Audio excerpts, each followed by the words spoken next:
Bon après-midi, chers invités, visiteurs, étudiants. Mon nom est Yahi Miri. Je suis un professeur titulaire en médecine, chercheur à l'Institut de cardiologie et directeur des études supérieures en sciences biomédicales. Et bon, je serai l'animateur à titre de directeur du programme des études supérieures en sciences biomédicales. Donc, j'agirai à titre d'animateur de cette séance de formation ou d'information sur les études supérieures en sciences biomédicales. Je serai également accompagné par Madame Marie-Ève Gervais, qui est conseillère en gestion académique à la faculté de médecine, et elle sera la modératrice de cette séance. Bonjour. Parfait. Est-ce que tu m'entends bien, Marie-Ève? Oui, on t'entend bien, Yahi. Tu peux commencer. Donc, avant de commencer, je dois vous partager quelques précisions. Votre caméra et micro seront fermés. Cette séance sera enregistrée et disponible pour rediffusion sur le site de l'admission de l'IDM. Nous présenterons le programme et ensuite nous pourrons prendre quelques-unes de vos questions afin d'y répondre de vive voix. Si vous avez plus de questions sur les conditions d'admissibilité ou les processus d'admission, n'hésitez pas à contacter l'admission. Une équipe est présente pour vous répondre du lundi au vendredi par téléphone, courriel, clavardage ou en personne. Donc aujourd'hui, nous présentons le programme des études supérieures en sciences biomédicales. Et les sciences biomédicales correspondent à un champ d'études étendu qui applique les principes des sciences de la vie et sciences naturelles en sciences médicales. Et le programme ayant pour but l'avancement des connaissances en santé et l'amélioration des soins cliniques, principalement en médecine, mais également dans les autres domaines de la santé humaine. Les objectifs du programme des études supérieures en sciences biomédicales. Ce programme vise à fournir aux étudiants une solide formation en recherche biomédicale fondamentale ou clinique dans un contexte d'interdisciplinarité qui est basé sur des enseignements qui se situent à la fine pointe des connaissances. Et le programme vise aussi à fournir l'apprentissage des derniers développements technologiques les plus avancés en sciences biomédicales dans plusieurs secteurs ou options d'études. Yahi, je t'arrête. Est-ce que tu peux le mettre en gros, le diaporama? Oui, je vais essayer. C'est dans diaporama? Oui, mais ça, c'est le logiciel, c'est le dernier PowerPoint. Là, diaporama, oui. OK. Oui. Puis à partir du début, ou oui. Voilà. Bon, c'est bon, merci. Vous allez voir tous en public. Mais là, j'ai perdu, là. Donc, comme je viens de mentionner, donc, nous avons plusieurs options d'études, comme la médecine expérimentale, la recherche clinique appliquée, les sciences cardiovasculaires, les sciences musculo-squelettiques, les sciences psychiatriques, l'éthique clinique, les sciences du vieillissement, sciences bucco-dentaires au doctorat seulement, partenariat patient, c'est à la maîtrise seulement, médecine computationnelle et le conseil génétique, qui est un programme professionnel.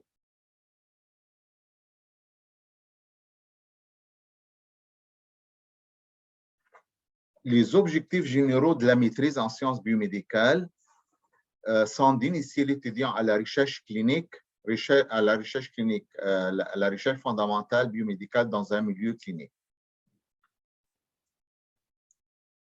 Les objectifs spécifiques visent à donner aux étudiants l'acquisition des connaissances de base et l'initiation à la recherche dans l'un ou l'autre des divers aspects fondamentaux cliniques, évaluatifs ou épidémiologiques de la santé humaine, incluant le développement d'habilités de communication scientifique, orale et aussi écrite. Les diplômés pourront comprendre les études, entreprendre des études au doctorat ou travailler au sein d'une équipe de recherche dans le secteur privé, public ou parapublic, dans les compagnies pharmaceutiques, dans au gouvernement, dans les organismes parapublics, dans les hôpitaux, les laboratoires de recherche.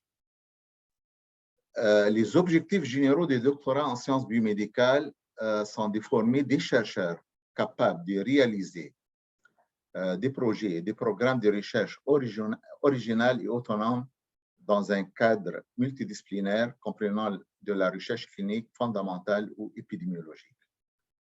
Alors que les objectifs spécifiques du doctorat en sciences biomédicales sont d'offrir aux étudiants l'encadrement et les ressources nécessaires à l'acquisition d'une solide formation de chercheurs en santé, aussi sous ces divers aspects fondamentaux, cliniques et évaluatifs ou épidémiologiques, ainsi qu'une connaissance approfondie des avancées récentes dans le domaine de la recherche biomédicale.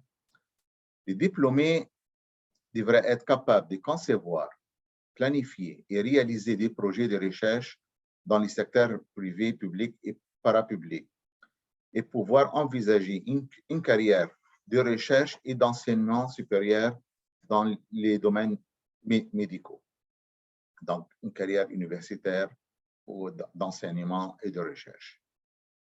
Maintenant, je vais sortir d'ici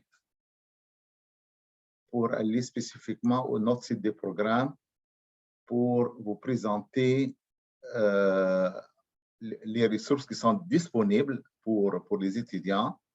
En fait, nos professeurs et chercheurs se trouvent dans les centres hospitaliers. Et comme c'est un programme facultaire, donc facultaire à la faculté de médecine, donc tous les professeurs et chercheurs de la faculté de médecine dans tous les départements fondamentaux et les départements cliniques peuvent diriger d'étudiants en sciences biomédicales. Les unités de recherche sont en fait tous les centres hospitaliers affiliés à l'Université de Montréal et de recherche et plusieurs groupes et instituts comme l'Institut de cardiologie, l'Institut de recherche clinique de Montréal, l'Institut de recherche en immunologie et en cancérologie, l'Institut universitaire de gériatrie de Montréal, l'École de santé publique. Donc, tous ces centres et instituts sont affiliés à la faculté de médecine et les chercheurs dans ces centres, qui soient fondamentaux ou cliniciens, peuvent diriger d'étudiants chez nous en sciences biomédicales. Il y a aussi, comment trouver un directeur de recherche, il y a aussi un site qui est intéressant ici pour l'offre des directions. Donc, il y a des projets qui sont actuellement en cours dans différents centres par des chercheurs de la faculté de médecine et qui cherchent des étudiants qui soient à la maîtrise, au doctorat ou au niveau post-doctoral. Nous avons la possibilité aussi de financement chez nous, donc le soutien financier et bourse. Et les soutiens financiers sont multiples. Il y a des soutiens financiers de départements ou du programme même, sous forme d'une bourse de 4 000 à 5 000 $ par année.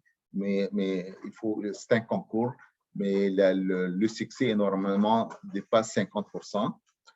Il y a les bourses de la faculté de médecine, les bourses des études supérieures de l'Université de Montréal. Il y a les supports du directeur de recherche. Donc, nous, les chercheurs qui dirigent des étudiants chez nous sont des chercheurs subventionnés par des organismes subventionnaires et ils ont des fonds disponibles pour payer les étudiants.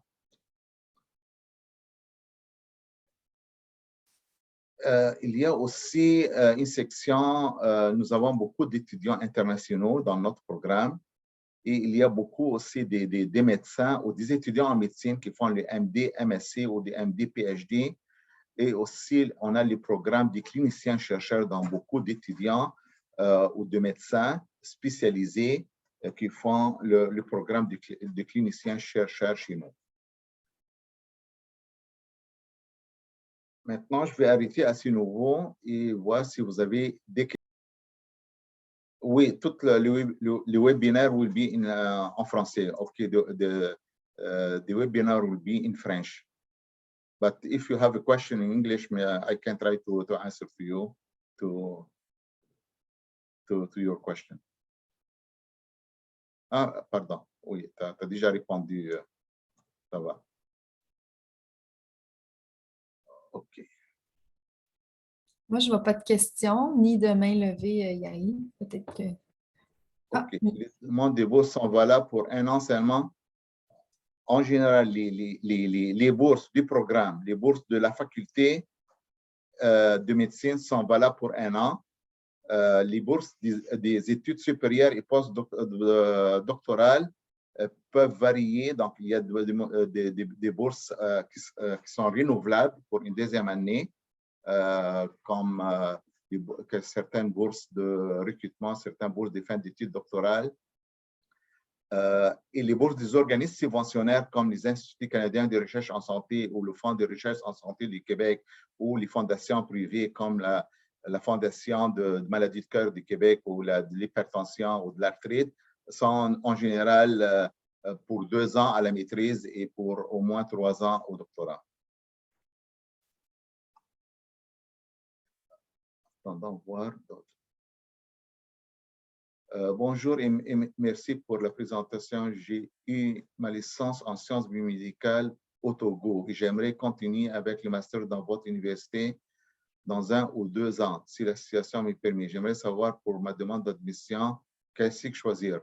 Mais en fait, vous avez ma licence. Donc, comme vous avez une licence, donc licence, c'est l'équivalent du baccalauréat universitaire ici, et vous serez admissible si vous remplissez toutes les conditions d'admissibilité à la maîtrise en sciences biomédicales, mais vous devriez choisir aussi une option et trouver un directeur de recherche. Ça, c'est très important, trouver un directeur de recherche.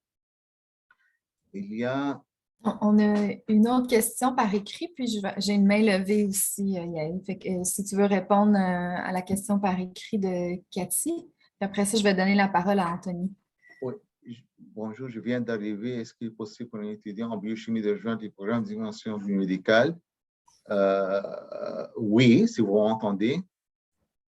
Oui, en biochimie, en biologie, il y a plusieurs domaines d'études. Les étudiants peuvent être admis à la maîtrise ou au doctorat en sciences médicales. J'aurai normalement un baccalauréat universitaire en biochimie. Et QAM, oui, c'est les QAM nous demandent un GPA ou une moyenne de 3.3 sur 4.3 pour les étudiants de l'IQAM.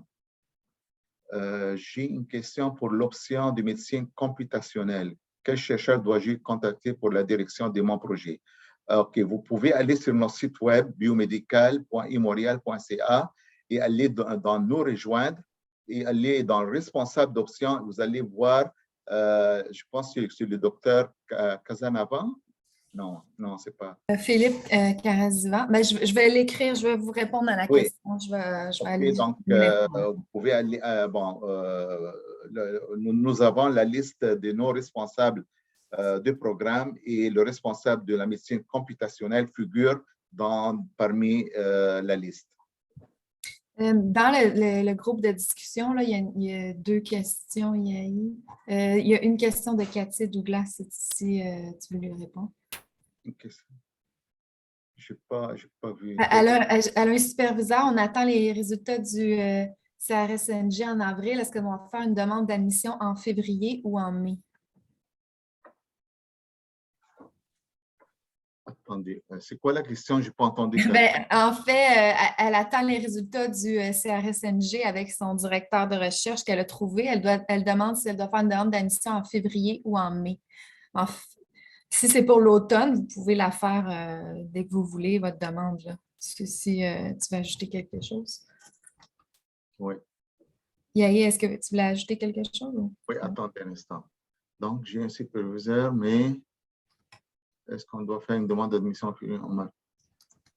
Tout dépend quand vous serez prête à commencer. Mais normalement, je peux partager l'écran pour aller vous montrer les dates d'admission pour l'été, pour l'automne et pour l'hiver. Donc, c'est à vous de choisir quel trimestre vous voulez commencer avec l'accord de votre directeur. Je vais donner la parole à Anthony Miller-Smith. Oui, sur le site web, il y a l'option du travail dirigé puis le mémoire. Puis je voulais savoir c'était quoi la différence entre les deux, comme travail exact pour chaque option. OK. OK. La maîtrise avec mémoire, donc maîtrise de recherche avec mémoire, comporte 45 crédits. Normalement, il y a autour entre 10 et 15, tout dépend des options de crédits pour les cours et un mémoire de 30-35 crédits. Donc, vraiment, le travail principal, c'est le mémoire et le travail de laboratoire de recherche et la rédaction d'un mémoire à la fin. Alors que le travail dirigé, vous n'êtes pas obligé d'avoir un directeur. C'est normalement le responsable d'option qui coordonne vos activités et vous avez un travail dirigé à faire. Donc, c'est un travail de 15 crédits à peu près. Et le reste sont des cours siglés, crédités. Donc, le travail dirigé, c'est comme un travail de labo, là, de quelques dizaines de pages. Ce n'est pas comme une mémoire. Si je peux me permettre, c'est en éthique clinique, par exemple, que le travail dirigé. Ce n'est pas dans toutes les options. Il y a en éthique clinique, il y a aussi, laisse-moi partager. Il y a aussi en médecine computationnelle, je pense. Ou... Oui. Oui. Est-ce que vous voyez ici mon écran? Donc, le travail dirigé sont en éthique clinique et partenariat patient seulement.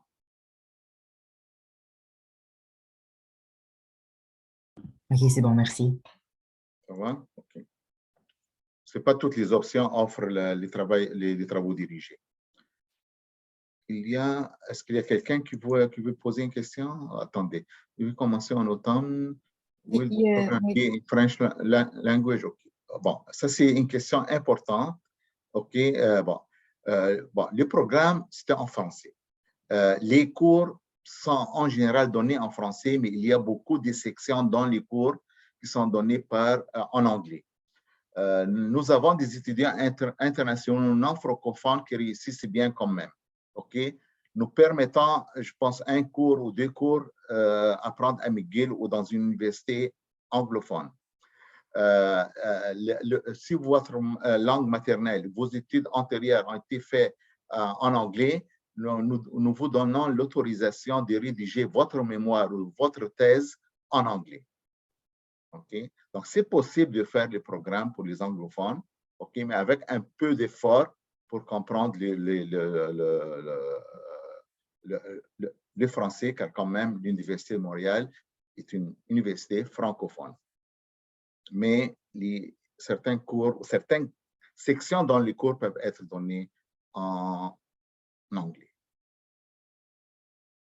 I'm not understanding. You're not understanding in French. Okay, could you please send me an email and I can do a Zoom with you to explain more deeply how can you process to complete your master's or PhD in English in our program. Okay. I prefer that you send me an email. Okay, you start the contact with me. And I will answer to your email.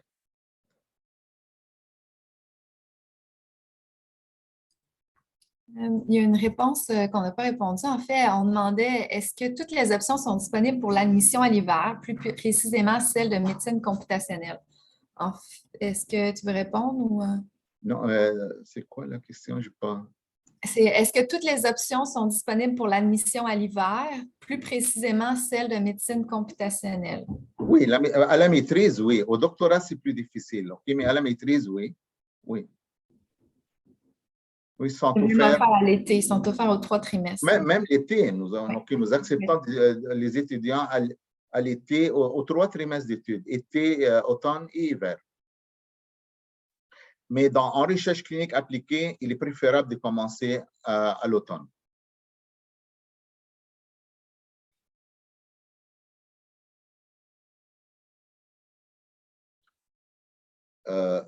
Oui, si on fait le cheminement au nord au cours du bac, la maîtrise est faisable en 1 an. Si vous faites les cheminements au nord ou non, la maîtrise en général est faisable en 1 an. Car la scolarité minimale pour une maîtrise, c'est 1 an. OK? Mais ça, c'est vraiment dépendre de l'étudiant, de compléter tous ses cours, de compléter son projet et de rédiger. Vous pouvez le faire en 1 an si vous êtes capable. Mais c'est très, très rare. Il y a une question ici. J'aurais normalement une connaissance en biochimie de l'IQUAM. OK. Avec un bac en biochimie de l'IQUAM, vous êtes admissible avec une moyenne minimale de 3.3 sur 4.3. OK. Voici mon courriel et Montréal, mon adresse courriel. Donc, pour tous les étudiants, si vous voulez, si vous avez des questions spécifiques, vous pouvez m'adresser vos courriels. Et vous pouvez toujours aussi contacter nos TG2E, donc nos techniciennes en gestion des dossiers académiques qui se trouvent dans Nous contacter sur notre site web. Donc, nous avons 3 TG2E qui s'occupent des étudiants à la maîtrise et au doctorat et qui sont très, très bien pour répondre à vos questions aussi. Mais il me Je vais fait... mettre le lien dans la discussion pour nous contacter. Oui, c'est ça, oui. Maintenant, question. Bonjour, quels sont les délais d'acceptation de la candidature au PhD déposée avant le 1er février? Si c'est pour les trimestres, OK. Ben, je vais répondre là. Bon, si c'est pour les trimestres d'été, en général, nous traitons les demandes très rapidement au niveau du programme. En quelques jours à une semaine, nous traitons les demandes. Mais aussi, les ISP, quelquefois, prennent un peu plus de temps car ils traitent beaucoup de demandes de toute l'université. Mais je sais pas, est-ce que tu as une réponse plus spécifique ou plus précise, Marie-Ève?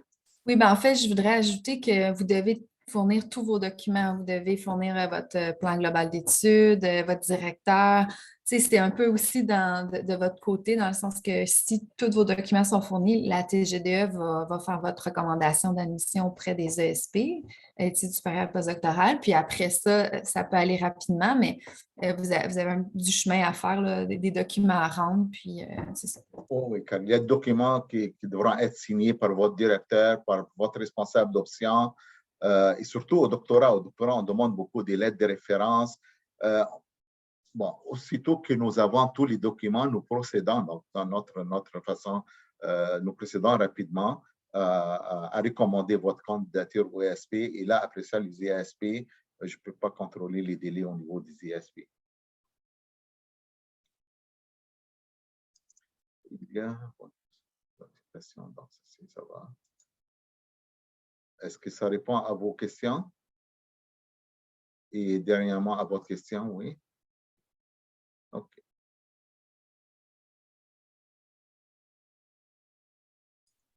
Je ne vois plus de questions. OK, il y a une question ici. Les cours obligatoires sont offerts à tous les trimestres? Non.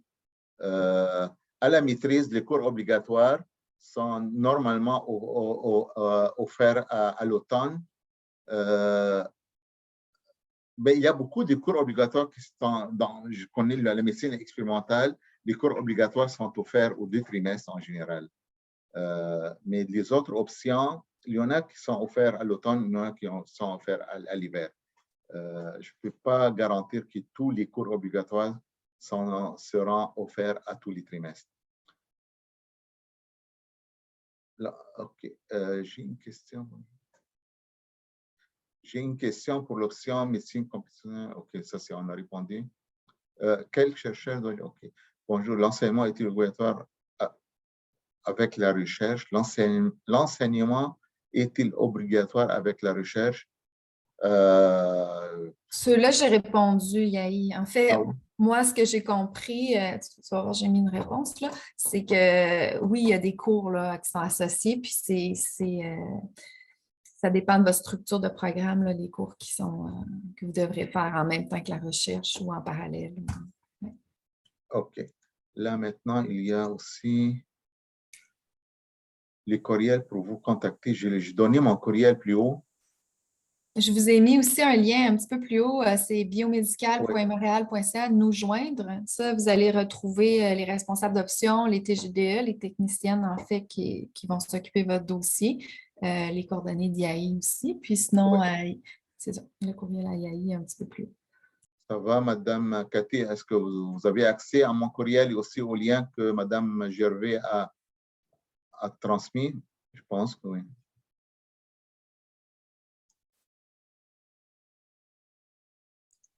Il y a Viviane Giroir qui demande est-ce que les manuels sont en anglais? Pas nécessairement, non. Ah, mais les livres en général sont en anglais, oui. En sciences, en fait, les livres de référence et les articles scientifiques, je dirais 90 à 95% sont en anglais. C'est ça, qu'est-ce que vous voulez dire? Les manuels et les... Mais on n'utilise plus du manuel à la maîtrise et au doctorat, on utilise surtout des articles, okay? Des articles scientifiques qui sont généralement en anglais. Donc, pour bien passer le programme, une bonne connaissance de l'anglais est souhaitable aussi.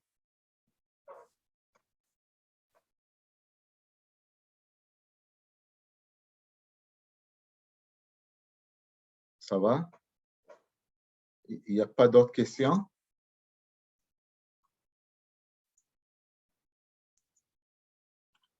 OK, donc 15 étudiants qui étaient présents, c'est bien, on a eu beaucoup de questions. J'espère que nous avons répondu à tous. Maintenant, bon, je vais vous remercier de votre présence, chers invités, visiteurs et étudiants et futurs étudiants de l'IDM et j'espère plus spécifiquement le programme des études supérieures en sciences biomédicales. C'est ceci qui conclut notre séance aujourd'hui. Et n'oubliez pas, si vous avez des questions sur les conditions d'admissibilité, contactez les services de l'admission et du recrutement. Tu peux mettre le lien pour le service d'admission et de recrutement au... Oui, je vais le mettre. Oui, je vais vous ajouter. Et vous avez aussi le lien pour notre site web du programme qui contient aussi les procédures d'admission, qui a aussi d'admission en anglais et je pense en espagnol, je ne suis pas certain, mais certainement en anglais aussi les processus d'admission en anglais. Bon, comme je viens de mentionner, si vous avez des questions sur le programme, vous pouvez nous contacter à l'adresse que Marie-Ève vous a transmise et à contacter nos TGDE qui feront un plaisir de répondre à toutes vos questions et à vous guider dans le processus d'admission et aussi d'inscription au programme d'études supérieures en sciences biomédicales. Voilà, donc si vous n'avez pas de questions, bon après-midi et au plaisir de vous revoir dans le programme bientôt. OK, maintenant je vais... Au revoir.